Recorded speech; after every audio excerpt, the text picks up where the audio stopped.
Greetings, everyone. Happy Sunday. Aquaba. We hope you are reaching your highest level of mental, physical, and spiritual well-being today. We hope you're doing well.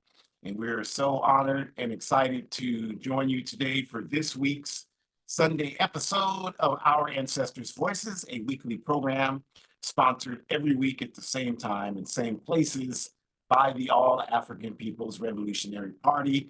And our topic today, every topic we do is important, but I think this one is at the very top of the list of things that we definitely need to talk to you about. And primarily that's because we're talking about what's happening in Guinea-Bissau and why you should care. And this is very close to our hearts because we don't often get the opportunity to talk about the actual on-the-ground work that the All African People's Revolutionary Party is engaged in. And a lot of that work, you will find from the presentation today, is a lot of the reason why the issues in Guinea-Bissau that are happening. So we're very thankful for you joining us today to get a better understanding of the situation in Guinea-Bissau and also a better understanding of the situation that all oppressed people are waging to try to make this world that we live in a better place. So we give honor and respect to the indigenous people of the Western Hemisphere. We are just so honored that we get to talk about Africa today, our home. And that is the home for people of African descent, Africa. This is not our home. It's the home of the indigenous people of the Western Hemisphere. And if we want people to respect our struggle, we have to be willing to respect theirs. And they are fighting for their self-determination and their land back. And we should honor them and stand with them, sit with them, lie with them, whatever we have to do to assist them in their efforts to win, because their victory is our victory. And on the same token, we honor our African ancestors who paved the way for us to be in the position today to wage this worldwide struggle to bring about our Shimarenga, our liberation. And with our ancestors, they made it possible for us to do that. And they are all that we think about every day in terms of how we want to do the best we can to be the best people that we can. We're certainly not perfect, but we are trying every day our absolute best to be our best human beings, because we know that's what it's going to take for us to be victorious. So we just want to start with making our typical, usual introductions and just letting people know, if they don't, that Our Ancestors' Voices, this program is sponsored by the All African People's Revolutionary Party, the AAPRP. And the APRP is a revolutionary, independent, mass Pan-African political party that is based in Africa, the national home for all people of African descent scattered and suffering in 120 countries worldwide. And our objective in the APRP is to achieve Pan-Africanism, the definition of Pan-Africanism being the total liberation and unification of Africa under scientific socialism, or one unified socialist Africa, as you see on the screen. And our work to achieve Pan-Africanism is outlined in Kwame Nkrumah's Handbook of Revolutionary Warfare, which is also displayed on the screen. And this is the book that makes the call, when he wrote the book in 1968, for the formation of the All African Committee for Political Coordination and the unification of every revolutionary Pan-African formation on the ground in Africa that agrees with the definition of Pan-Africanism, is willing to fight for one unified socialist Africa. So in 1968, the All African People's Revolutionary Party was launched to begin this work. And in the time since then, the 50 plus years, we have developed some rock solid relationships with the type of Pan-African on the ground formations that Nkrumah was talking about in the handbook. And without question, one of those very wonderful foundations is the African Party for the Independence of Guinea-Bissau, or the PAIGC, which was founded in 1956 by Amilcar Cabral and staged a guerrilla war from Guinea-Conakry, being hosted by Sékou Touré and the Democratic Party of Guinea, and waged a war to run the Portuguese out of Guinea-Bissau. And today, the topic is really about talking about what is happening with the PAIGC, our sibling party in the APRP. I am a member, an official member of the All African People's Revolutionary Party, as well as the African Party for the Independence of Guinea-Bissau. I was bestowed membership to the PAIGC when I was in Guinea-Bissau a year ago, as were all of the APRP organizers that were there for our first party Congress. And the president of the PAIGC, Brother Domingos Simons Pierra, handed me my membership card to the PAIGC. And we're going to be talking about him a lot today because a lot of what's happening in Guinea-Bissau today, obviously his efforts to bring about forward progress for our people in that country are front and center. So we are very thankful to you for joining us today and to get us started on this topic for today, what's happening in Guinea-Bissau and why it's important and why you should care. I'll turn it over to Shakur.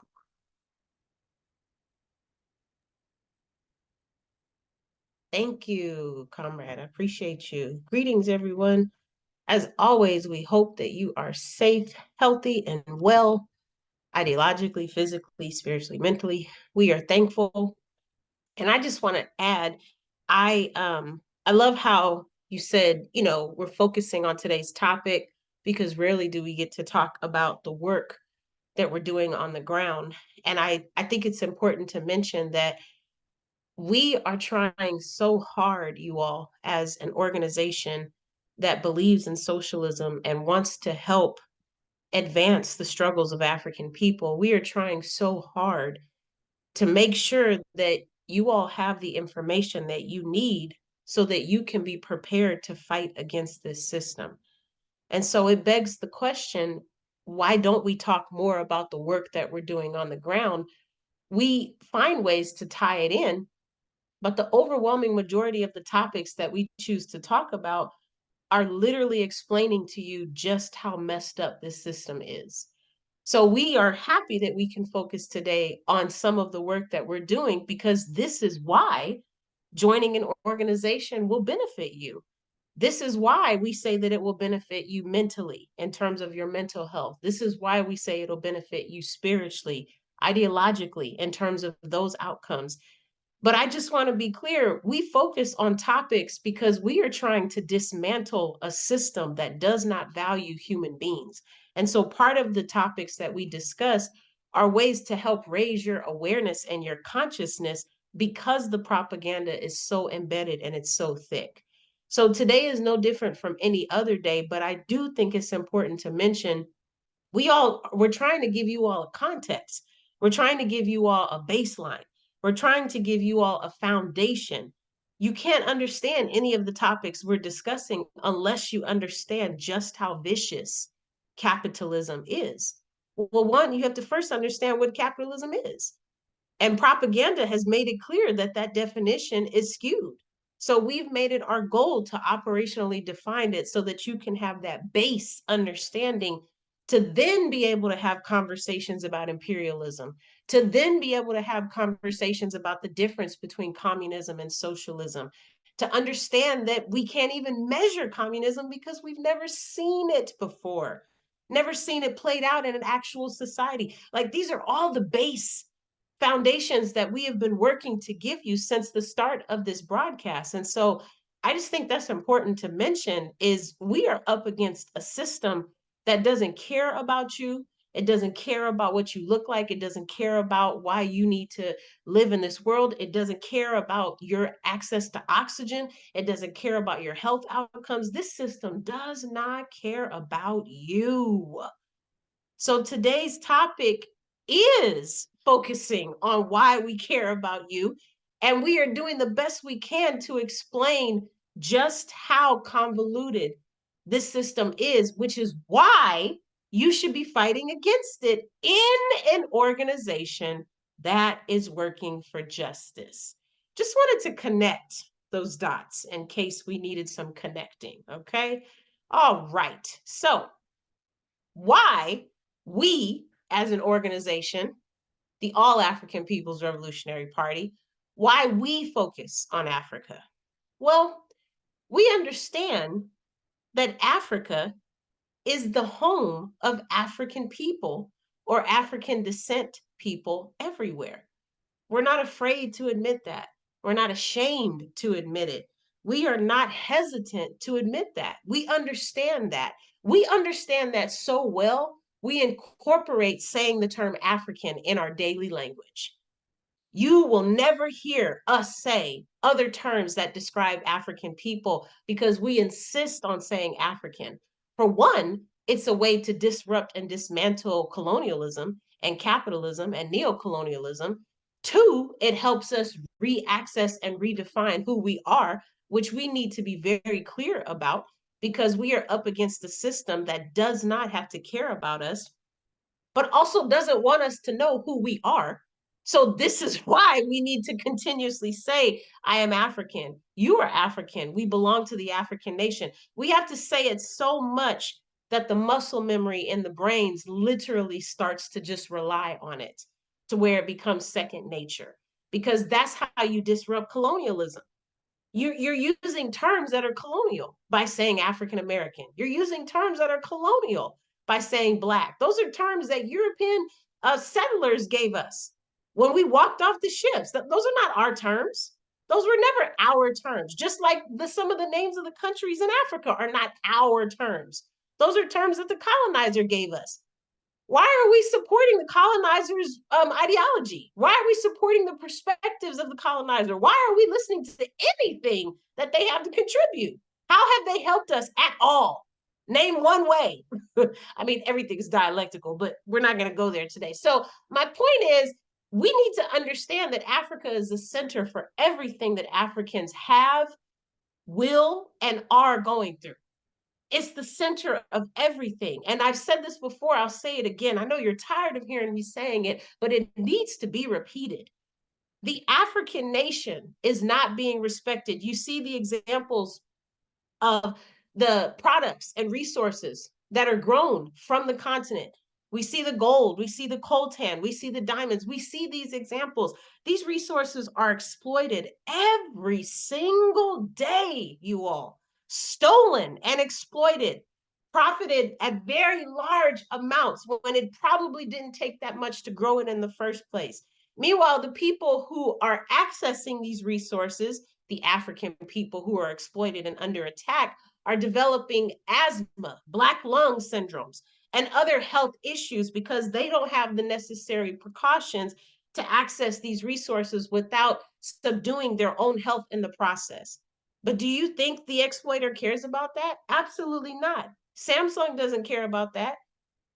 Apple doesn't care about that. Tesla doesn't care about that. All they care about is how to find ways to make their products run smoother, more effectively, have a longer battery life, right? Because that's what we all care about, right? Because that's what propaganda has taught us to care about, right? Propaganda hasn't taught us to care about these people who have black lungs pulling out these diamonds, but we want to make sure that we have the biggest engagement ring for our partners, right? Because if you don't have a big ring, then that means you don't love your partner, right? Am I by myself on this, or are y'all with me, right? Because this is how the propaganda gets embedded, you all. So we have to understand what's really happening here. It's not that you feel like the ring needs to be as big as it needs to be. Media has taught you by entering into your brain through agenda setting theory that you need to have the biggest diamond engagement ring you can have. And if you don't, that equals the amount of love that you have for your partner. When in actuality, that has nothing to do with how much love you have. I don't even think you can measure how much love you have for someone, especially if you're asking them to marry you. That means you probably want to spend the rest of your life with them. So it really shouldn't matter how big this item is that you're giving them. But if we leave it up to capitalism, they will make a strong argument that you are insignificant if you don't go to the end of the earth to pick the biggest object to represent how you feel. The same thing with the cars, with the battery operated cars, the coltan and the cobalt, and all the things that we use to operate these devices. It's all said and done. And so my point is, these resources are coming from the continent, which means the continent is in no way to protect itself. Now, we do have people that are fighting back against neocolonialism in different organizations across the continent, as well as folks in our organization who are fighting. But that remains to be said that these resources are still being exploited. These resources are still being stolen. These people who are mining these resources and accessing them are still dying at the cost and expense of what? Because their life is insignificant. They're easily replaced and somebody else takes their place to continue on looking for these resources. So if the continent itself has no say and cannot demand respect, then it makes sense that the people who come from the continent are also not going to be are also not going to be respected. The place that they come from is not respected. So therefore, the people who descend from there are not going to be respected. People feel like they can just go and take whatever resources they want, and they divided up the continent like it was a slice of pizza, you all. Research the Berlin Conference if you don't know what I'm talking about. So if you're dividing up an entire continent like it's a slice of pizza, that probably means that you have no value for the people who live on the same continent that you're dividing up. It didn't even occur to you how their lives were going to change. It didn't even occur to you how you were going to be detrimental to their lives. It didn't occur to you how many people were going to die because they would rather have control of their own lives and jump overboard or even prevent going on the ship in the first place than to have you be in control of what their outcome is. None of that had to cross your mind when you decided you wanted to be greedy. And that's really what we're talking about. Capitalism and greed. Number one, right there. That's what it boils down to. And so we need to understand just how deep this propaganda really is. Because if we are not careful, things are going to get a lot worse for us, especially those of us that are not in organizations that are working for justice. We're already confusing propaganda because propaganda has had centuries, you all, and I do mean centuries. It has had centuries to work on manifesting messages so that they can be as effective as they need to be in terms of reaching us and making us think that we need to be thinking one way when really the message is crafting us to help us think a different way. And a great example of that is thinking about how this world, this capitalist world, is not one where we need to fight back. It's not one where we need to resist. It's not one where, excuse me, we should actually think about someone other than ourselves. No, this capitalist world is a world where we all need to make it because we all worked hard and no one helped us to get where we are. Because when you're a capitalist, you're an individualist and you do everything on your own. Meanwhile, that's not the African way.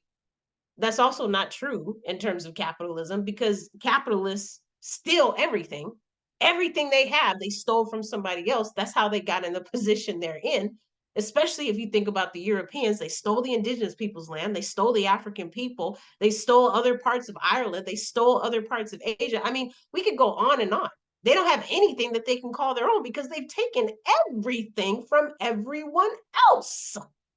So how can you tell me that they've done everything by themselves? The only thing they did was steal things that wasn't theirs and rape people that were not theirs to be intimate with at all. They killed people they had no business killing. They were going places around the world they had no business being. And for what? To sell more profits, to make more money, and to exchange some spices because they needed to advance their food. They needed to advance workers to help build and crop and plant and to get more spices. So my point is, all of this is based on propaganda and teaching us that if you want to do anything in your life that's worth success, you need to work hard and basically you need to have a capitalist attitude and going out to get those things. And we just understand from the background, we understand from the timeline, we understand from history or herstory or their story that that simply is not true, you all.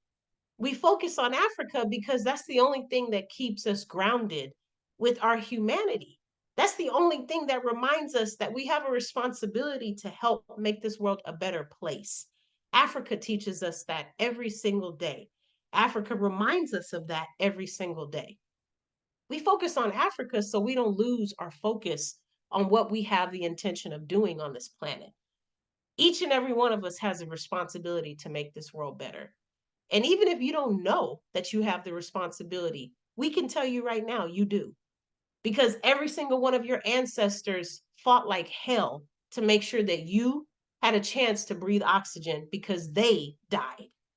They tried to make sure that their life was worth something so that you could get the DNA genes from them and continue on and live a longer, better life.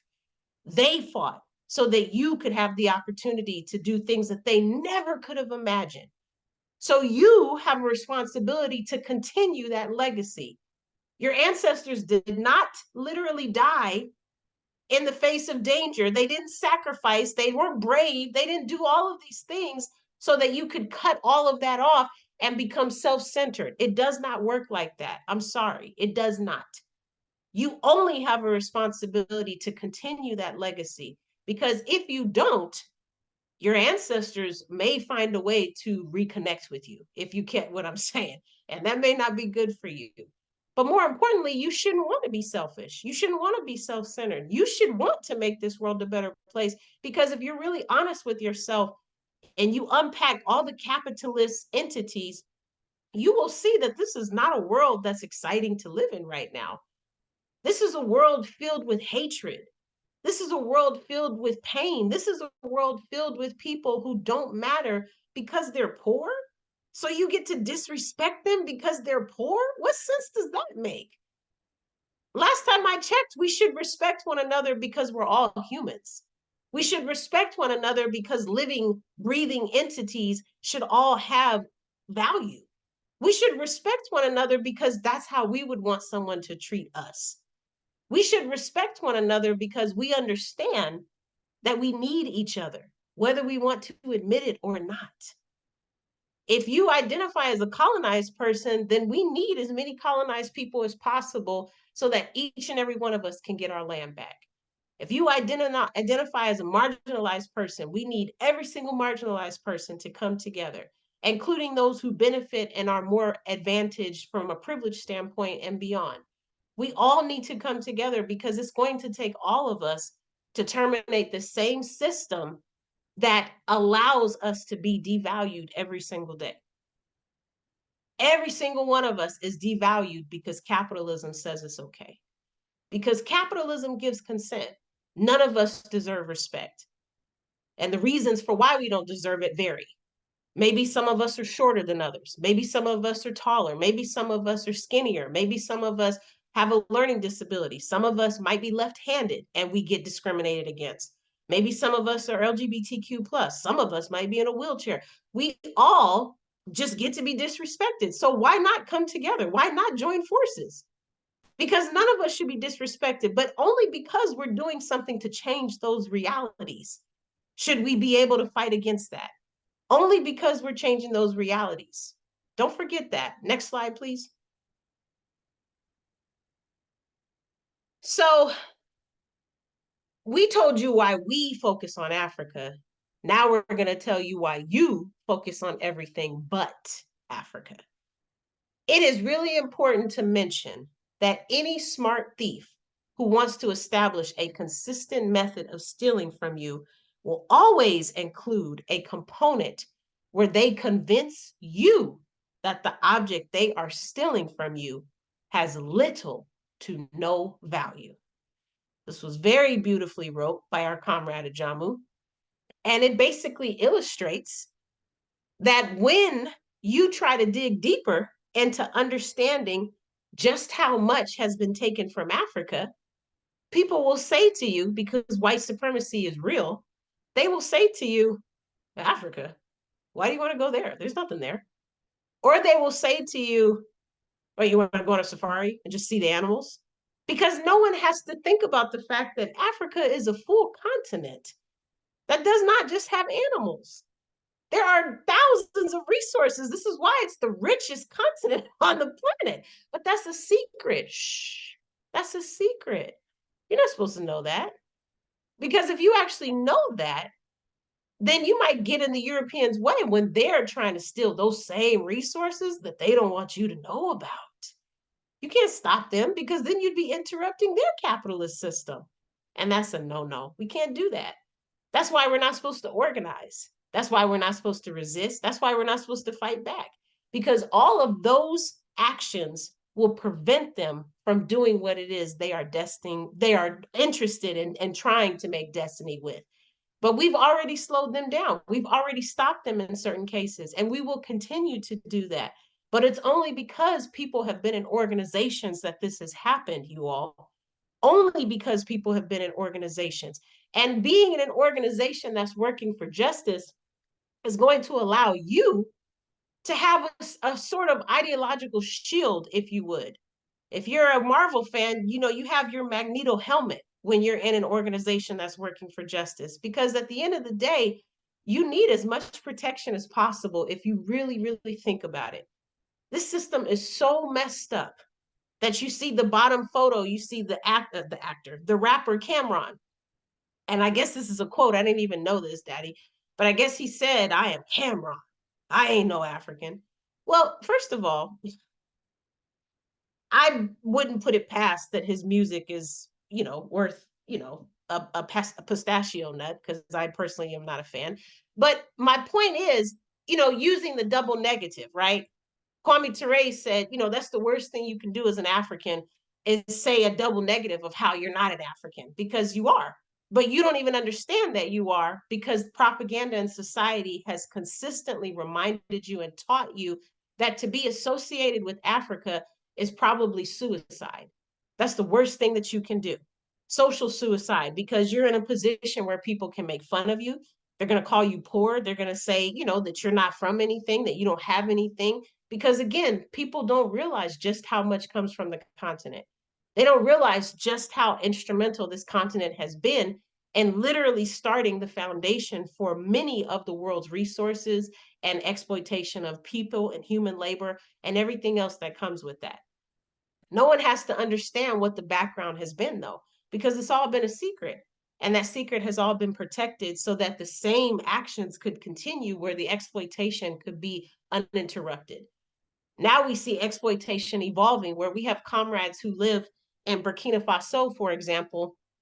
And if we have an African Liberation Day event that's taking place in Senegal, well, they're trying to travel from Burkina Faso to Senegal, and they have to pay taxes to the French twice. They pay taxes to the French because they're in Burkina Faso, and they also pay taxes to the French when they travel over to Senegal. Now, what kind of sense does that make if you mean to tell me I was born in this space, I've lived in this space my whole life, but because you came over here and forced me to start learning your language, you forced me to stop speaking my own language, you forced me to start wearing your clothes. I can't wear my own clothes. I can't wear my African traditional clothes anymore. I can't think the way I want to think. You're telling me how to think. You're teaching my children how to think. You're teaching them the curriculum that you want them to know. And to make matters worse, now I have to pay you to be in the same space that I've been in my whole life. But that's propaganda. That's capitalism. That's the same system that we've been arguing is tormentous and is vicious and is treacherous. But yet some of you would go to bat for that same system that would not give a damn about you in a heartbeat and does not give a damn about you. Capitalism could not care less about who you are as long as you don't threaten the system. The same system that allows it to make money and profit off of people, as long as you don't mess with that, you are insignificant. But when you start fighting back because you're in an organization that is working for justice, yes, you're more on the radar. Yes, you be more likely to be sought out. And yes, you might be taken care of by the higher authorities that also support capitalism. But guess what? That's the same day that you grow a backbone too. That's the same day that you actually can stand for something because you won't fall for anything. And that's also the same day that you're going to feel a sense of pride within yourself because you know that you did something to contribute to the realities being different. You did something to contribute to people having a different outcome. So we ask you to join an organization that's working for justice. We encourage you to be reminded that Africa is the key to everything, especially oppressed people not being oppressed anymore. Ashe. Obrigada. Madasi, thank you.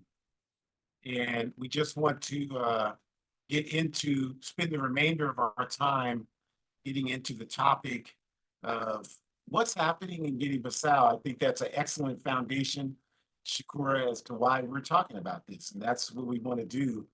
And we want to start you all by just talking about the African Party for the Independence of Guinea-Bissau, or the PAIGC. And the PAIGC was founded by Amilcar Cabral, whose picture you see on the screen, in 1956. The PAIGC, or the African Party for Independence of Guinea-Bissau, and originally up until 1980, it was also in Cape Verde, which is an island off of West Africa. They waged a successful guerrilla war, as I mentioned previously, against Portugal.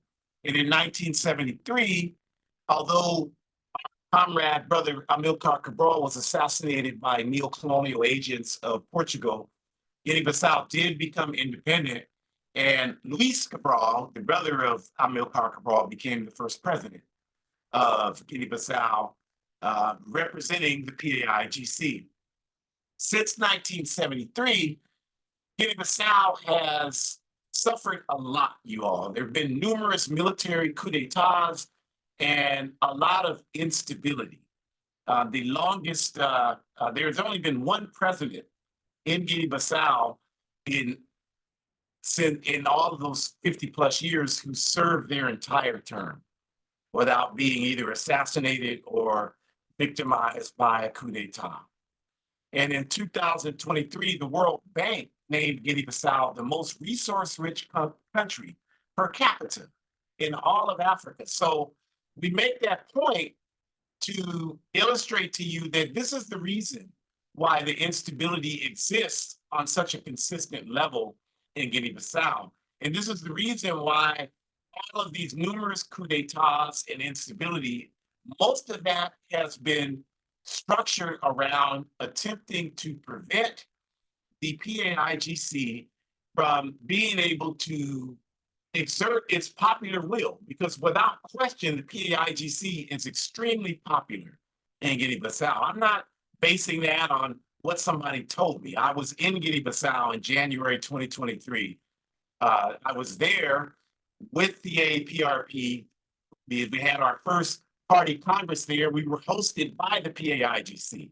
I spent every day at PAIGC headquarters, and if you've paid any attention to anything we've ever said, then you know that the organizers in PAIGC are also organizers in APRP. So I've spent every day for up to 3 weeks with all of those young comrades, and we engaged in a lot of action. We drove all over Bissau, the capital city of Guinea-Bissau, and outside of Bissau. So I was able to actually participate and see all of the support that the PAIGC has with its revolutionary program that it's struggling to build, with its focus on revolutionary Pan-Africanism, the unification of Africa under scientific socialism that it's struggling to build.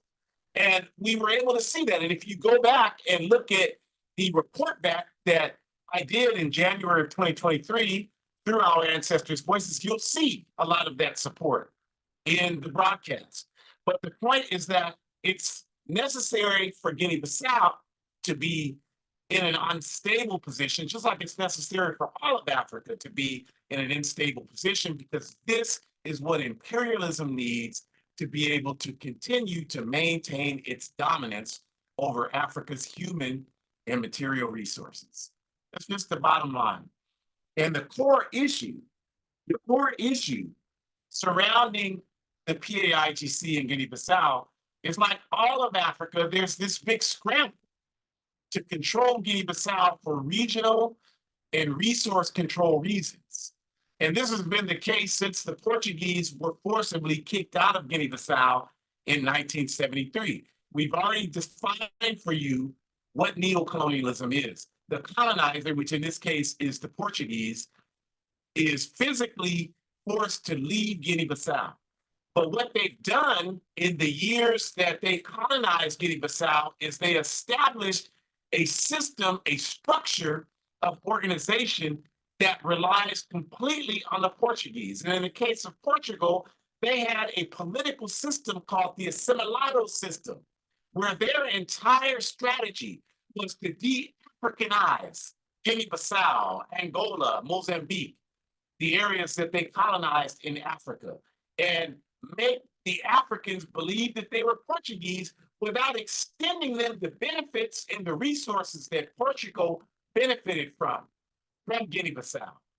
That was their whole strategy the entire time. So what happened is that this was the course of events that occurred, and the Portuguese were able to ensure that once they were forced to leave in 73, the few civil service trained people that remained in Guinea-Bissau, the few technical people, people with technical skills, were aligned with the colonial aspirations of Portugal and not with the revolutionary aspirations of the PAIGC for the country of Guinea-Bissau. That's the strategy. That's what neocolonialism does.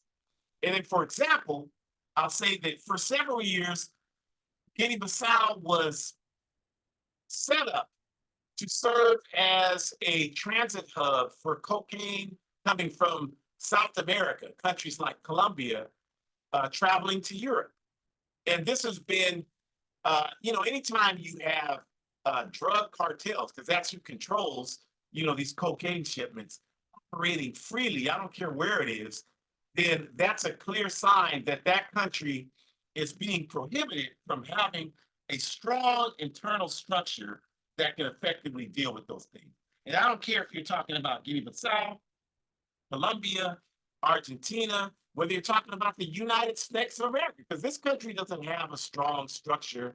That's why this country is a central element of drug sales around drug manufacturing and sales around the world. Now, this is where the most money's made from that practice. So this is not a stable. I know people, this is the most powerful country in the world, but it's not powerful to protect you. It's powerful to protect the interests of international capitalism and imperialism. So this is why they set up countries like Guinea-Bissau, because, we talk about how in the 1960s, you had the Black Power movement here, and you had organizations like the Black Panther Party and the Revolutionary Action Movement, right? You had organizations emerging, like the US organization in Los Angeles. You had all of these types of organizations developing the Republic of New Africa, right? And the potential for revolutionary change, although we were not close to revolution in the 60s, but we were closer than we've probably been in any other time in this backward empire's existence. And so everybody talks about how the drug proliferation in African communities was a tactical methodology to control the population. Well, it's no different anywhere else in the world. It's no different in Africa. So this effort to destabilize Guinea-Bissau by making it, this transit hub for this cocaine, this is all a part of the strategy of imperialism to ensure that revolutionary forces cannot develop the standing that they need to have a strong enough foothold among the people to exert their will, right? And so the PAIGC continues to do its work. And I've seen it with my own eyes. It continues to be a major threat to neocolonialism, capitalism, and imperialism, just simply because the work of the PAIGC in Guinea-Bissau is rooted in a genuine concern for the masses of people in Guinea-Bissau, the masses of people in Africa, the masses of African people all over the planet Earth, and the masses of suffering humanity all over the planet Earth. And the PAIGC has upheld those principles for all of the years of its existence. Its 67 years of existence, it's upheld those principles. And it's upheld them by being consistent with the revolutionary African personality principles that guide us in the All African People's Revolutionary Party. That's why we keep telling you we're all the same. You want to separate us because capitalism tells you, well, Negroes can't organize, no unity, and you believe that. So you don't see how we could ever be united. But we are all the same. So we believe in mass political parties. We don't believe in vanguard parties. That's the difference between revolutionary Pan-African political parties like ours with ideologies like inclumism, Toraism, Cabralism, and European Marxist-Leninist parties or Maoist parties. We're not opposed to Marxist-Leninism or Maoism or any revolutionary ideology, Trotskyism. We're not opposed to any of them. But as Amilcar Cabral himself said, ideology cannot be exported.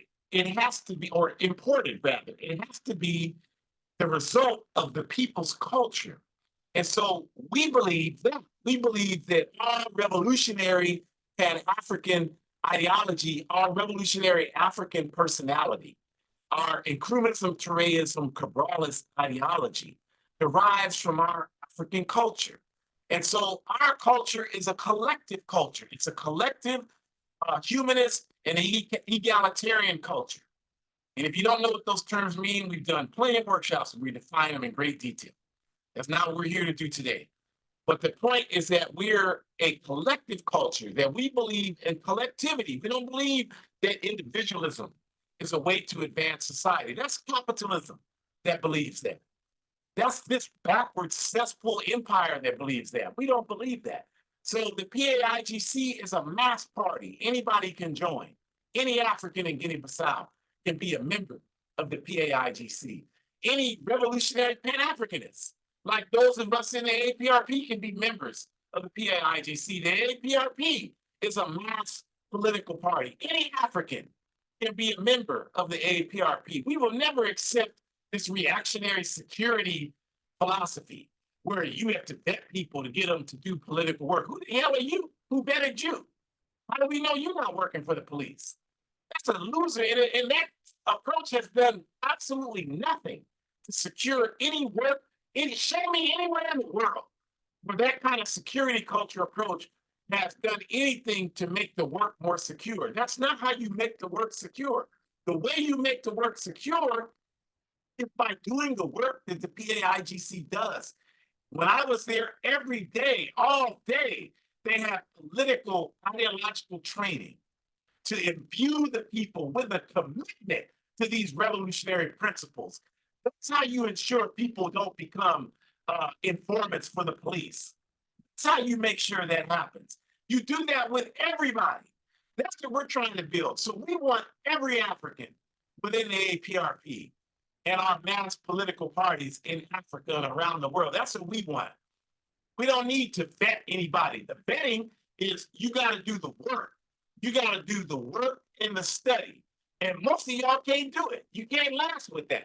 That's all the vetting we need. We know right there, you ain't ready for this, but you got to do something for your people, even if it's not the APRP. And you can make whatever excuse you want. You can blame us. You can do whatever the hell you want. I've heard it all in 40 years, but we're going to keep building our mass revolutionary political party.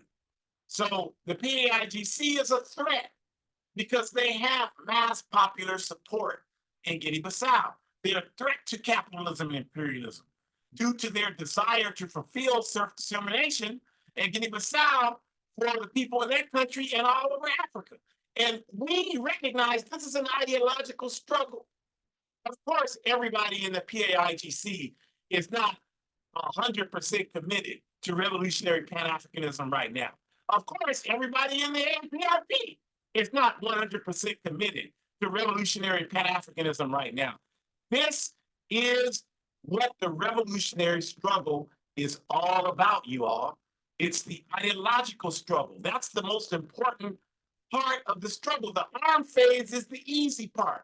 Because once we are at the point where we're going to engage in armed struggle, that's because we know we have more than enough people on board ideologically with the mission. And that's how we know there's no way in hell we're going to lose. But right now, this is the difficult part of the revolutionary stuff. I get sick of people. Well, we got it. When the revolution comes, oh, the revolution is here. And the reason why it's moving as slow as it is because people like you don't understand that. You think it's an event. It's not an event. It's a process. The revolutionary struggle is us helping our people understand what we're talking about here today and encouraging them to make a commitment to that and to dedicate their lives to it. That's what the revolutionary struggle is. It's 90% of it is the ideological struggle. And the PAIGC is leading the way in terms of the commitment they make to revolutionary ideological struggle and development. They are doing that. I have observed it. There's not a person on earth that can tell me, you can't tell me a goddamn thing that's saying that the PAIGC is not doing this work. The inspiration that they provided to me when I was there has carried me since I've come back to do the work that I'm doing, and will continue to carry me because of the sacrifices that they make. Our comrades over there in the PAIGC, APRP, their lives are on the line. Are you sitting up here eating ice cream and macaroni and cheese and farting and sit up here talking about I'm a revolutionary and won't even join an organization that's working to bring about revolution? How the hell can you be a revolutionary with no organization? That is not possible. That's like saying you're a brain surgeon with no medical training. That's like saying that you're a car mechanic with no mechanical skills. That's like saying you're a dancer and you can't move. In order to be revolutionary, you have to have a vehicle to bring about revolution. If you don't have an organization, a revolutionary organization, whatever kind of ideas are swimming around in your backward ass head, that doesn't count, you all. That doesn't make you a revolutionary. That just makes you a fool that thinks that just because you have ideas swimming around in your head that you're doing something to advance humanity. And you don't even have anybody to talk to about the ideas in your head. If you don't have an organization, you're sitting up in your house with the TV on talking about I'm a revolutionary, and you haven't talked to anybody about revolution in 5 years. That's what we have to change, you all. We've got to change that. And the PAIGC is without question an organization that is providing a correct and principled example of what this work should look like. So the facts, right? Let's talk about what's going on in great detail. And you see the pictures on the screen. We have a picture of our good brother comrade Domingos Simões Pereira, the president of the PAIGC, and also the sitting prime minister of Guinea-Bissau after the elections from June of 2023. And then you have right next to him the picture of our APRP comrades at PAIGC headquarters in January of last year. I'm taking the picture in front of the stage, receiving our PAIGC memberships. We have Comrade Akabundu, who's right down the road from me here in the Bay Area. And then right next to him, we have Comrade Bantry, who is in our Ghana chapter. And all of us received our PAIGC memberships. I'm looking at mine on my wall right now. And below that, we have the lobby outside of the ballroom there, where our comrade sister Deborah is sitting, who is PAIGC, APRP, Jock, Amilcar Cabral, African Youth, and Udamu, Guinea-Bissau, the General Union of Guinea-Bissau Women.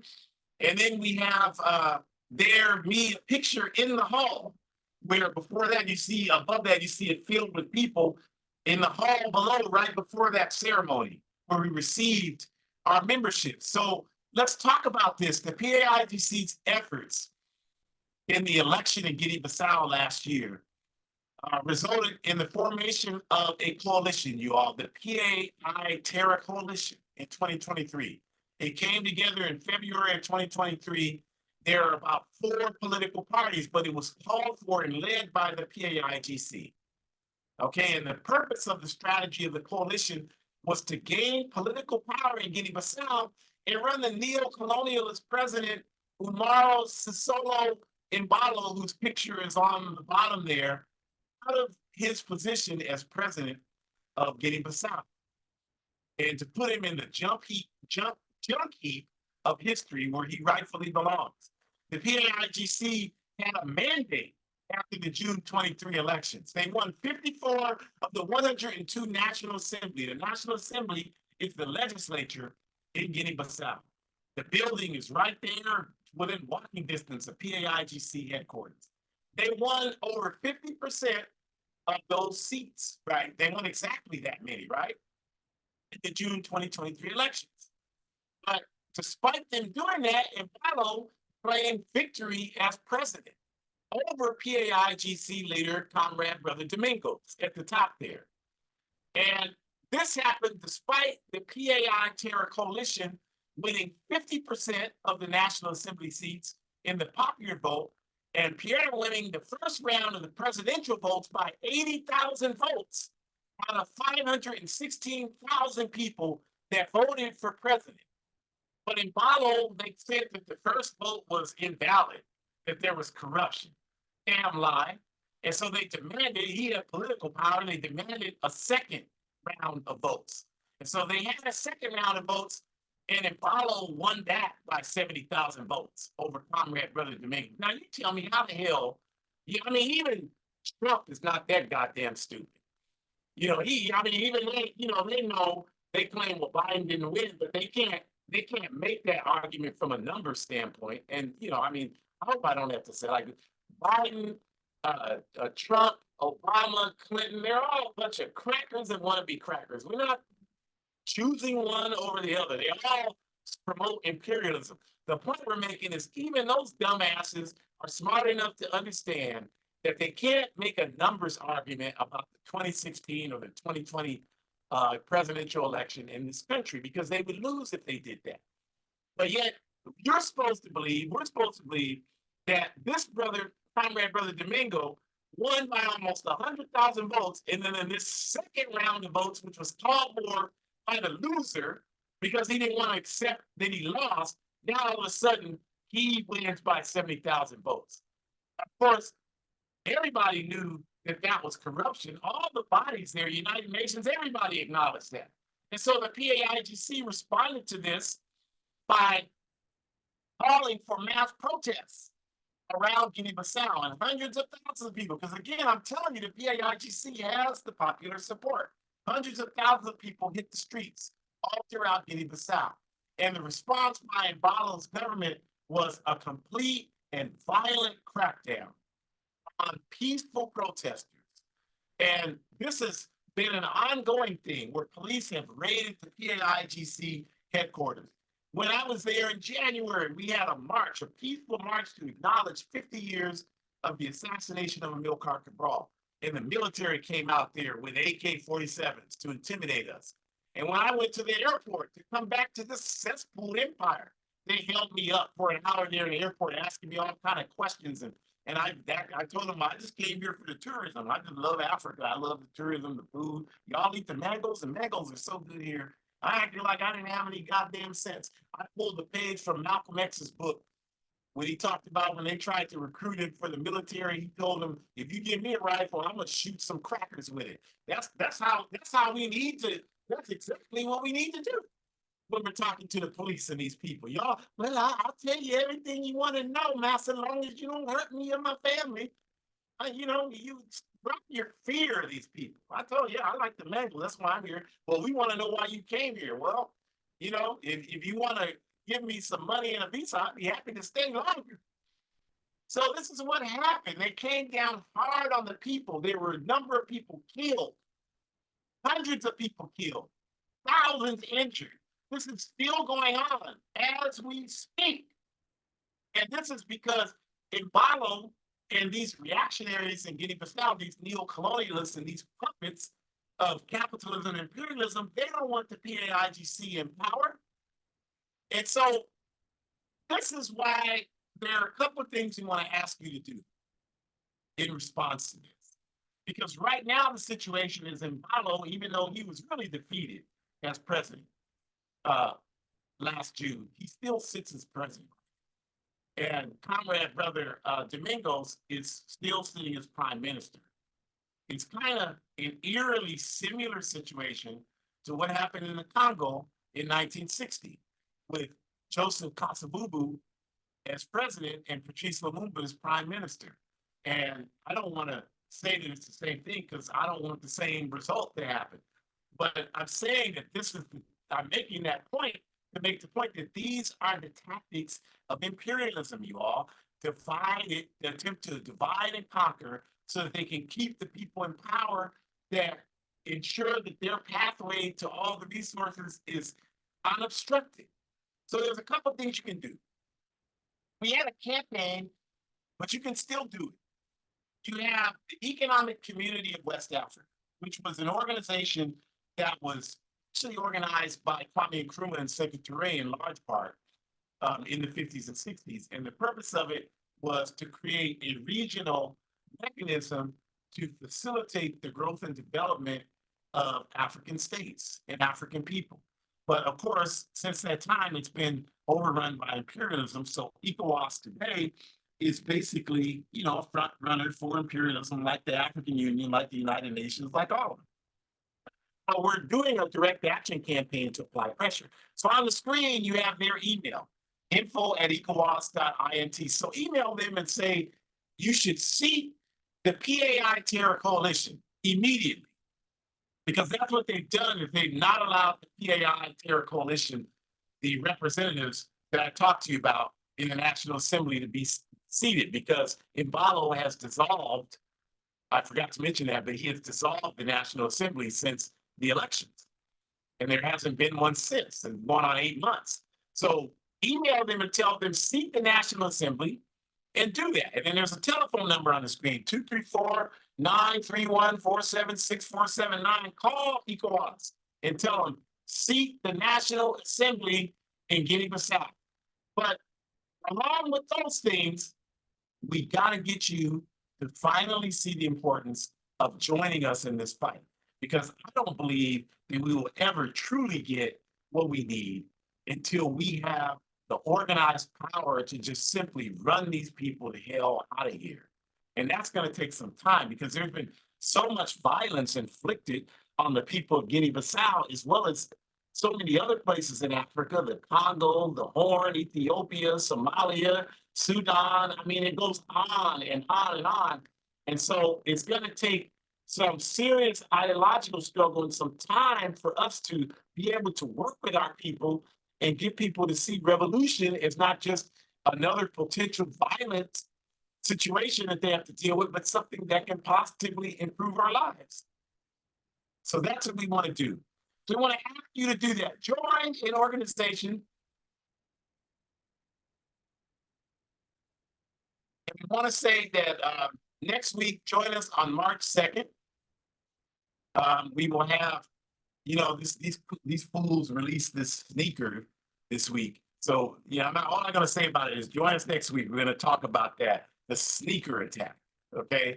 And the QR code at the top, it has our AAPRP programs in it, and as well as our Forward Ever Shop and hoodcommunist.org, a betterworld.me, all of that is there. For those of you who are in the Northern California area or can get here or will be here, the APRP is organizing an event on Tuesday night on the San Jose State University campus in the King Library at 6 p.m., room 525.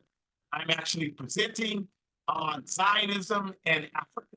Zionism in Africa, or African Zionism, militarism in Africa, and how that's connected to Zionism. So I want to invite you to that.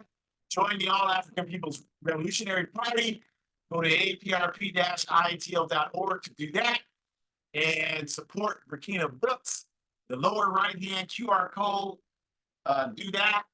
Support our program on the ground in Guinea-Bissau. Buy my book, A Guide for Organizing Defense Against White Supremacist, Patriarchal, and Fascist Violence. I got to go and do some anti-fascist work. I got to go out of town. I got to pay for that. Please help me be able to help train these folks so we can start setting up self-defense networks around the world. Help me do that. I looked at it. This is February 25th. I've sold 5 books this month. Come on, help me, y'all. This is the money I need to be able to do this work. So tell some people, spread them out. Do what you got to do. It's only an $8 book. But please do that, because this is how we finance the work. And if you, the people who supposedly are conscious and supportive of the work, can help us figure out a way to finance the work by doing things like buying this book or going to our Forward Ever Shop, then it's just not going to happen. And our enemies aren't going to do it. So we have to ask you this. We don't want to have to ask you for money, but we have to do that. So thank you for joining us today. We appreciate you being here. Please come back next week when we talk about the sneaker attack. We talk about U.S. capitalist electoral elections. Please follow through and engage in the actions to support our comrades in the PAIGC, the PAI Terra Coalition, and the people of Guinea-Bissau in our work to strengthen the PAIGC in Guinea-Bissau, which strengthens our work to bring about Pan-Africanism in Africa. So please follow up. But again, the best way you can do that is join an organization working for justice. Forward ever, backwards never. Enjoy the rest of your Sunday evening.